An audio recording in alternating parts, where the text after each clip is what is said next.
We hear Jesus speaking to the scholar of the law and directly to us this morning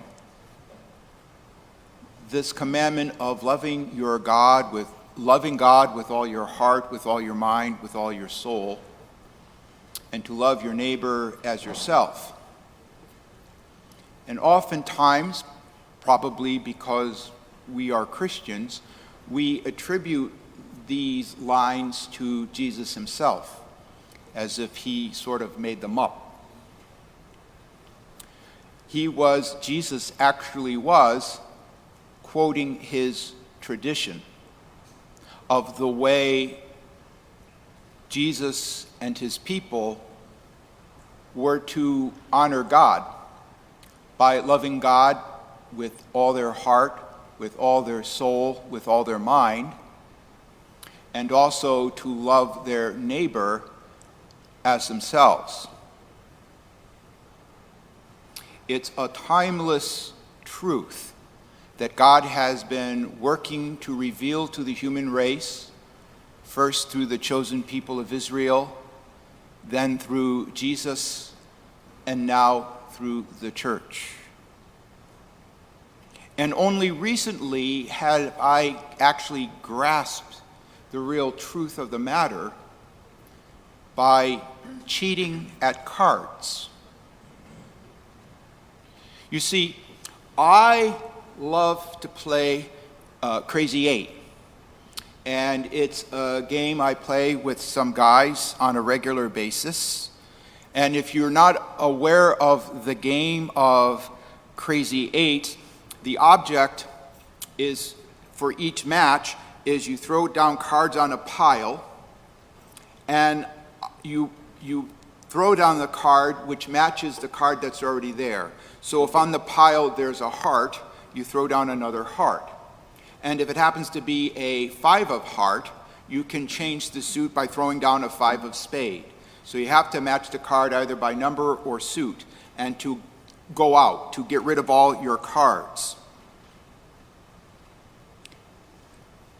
And the winner of the entire game, and so the one who goes out wins the match, and you have cards left in your hands, and you have to add up, all of them have certain values, and you have to add them up, and it goes on your score. And when you get to 100, you're like completely out, and the last person to reach 100 is the winner of the game. There are certain cards that can force your neighbor to lose a turn. There are certain cards that will force your neighbor to pick 2 cards off of the deck so that you accumulate more cards. Those are the basics of Crazy 8. There's a lot of strategy, which I'm not going to bore you with, but that's what makes it fun. So one day when I was playing cards very recently, I had someone sitting next to me, and I decided to look at his hand. So I peeked. And to my surprise, he showed me. So knowing what he had, I could either throw down something to thwart him, or I could throw something down to help him. So I decided that I would throw something down to help him, and he went out. I still had a bunch of cards in my hand. So I continued to do that throughout the evening, looking at what he had, him always showing me what he had, and I would give him cards to help him to my detriment. And I was having lots of fun. I was winning because he was winning, even though I was losing. I think that that's what God is trying to show the human race by the adage, love your neighbor as yourself. For there is no way any human being can find fullness of life, joy in life, without helping one's neighbor. It's tied up with our neighbor. Our neighbor's well-being is tied up with our well-being. And so in loving our neighbor, we win because our neighbor wins, even though we may lose. And that shows the love of God as well. In dying for us so that we might live freely to choose everlasting life, the influences of God's graces, rather than the influences of evil in the world. God wins when we win, even though God loses. Now, it's fun and all in a card game because there's not a lot of things at stake in one's life. But when you start to raise it up to other levels, things start to get complicated. There are cultural mores, there are politics, there's probably sometimes finances.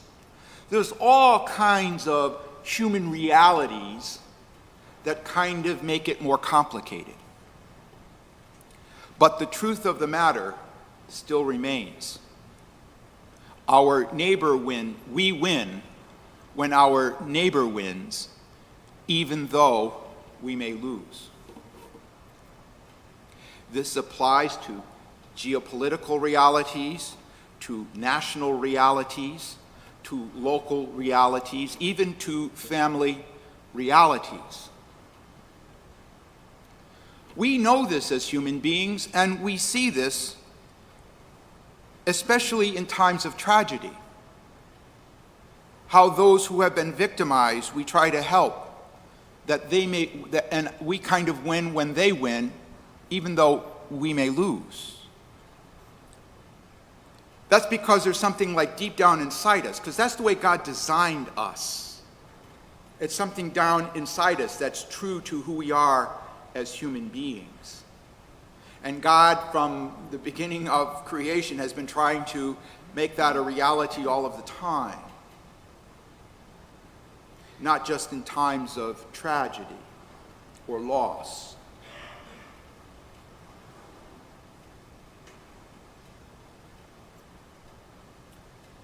Is there a neighbor in your life where you may win if by loving them and enabling them to win, even though we may lose?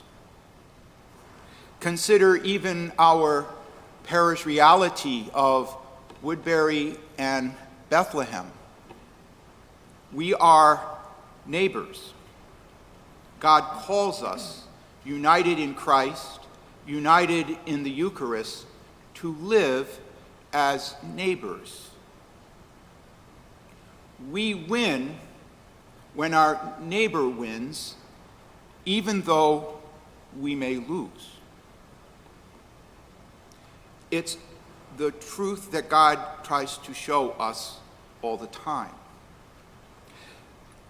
We might have become a little bit aware of it and aggravated by this truth when Region 14 was developed. It was always true, but we might have discovered a little bit more of just how true it is. And probably even more as Catholics have we become aware of this truth when we formed as Prince of Peace Parish. And to struggle with that reality as a Catholic Christian people. Nevertheless, it's always been true. Our neighbor wins. We win when our neighbor wins, even though we may lose. Love your neighbor as yourself is a way of honoring God with all your heart, with all your mind, with all your soul.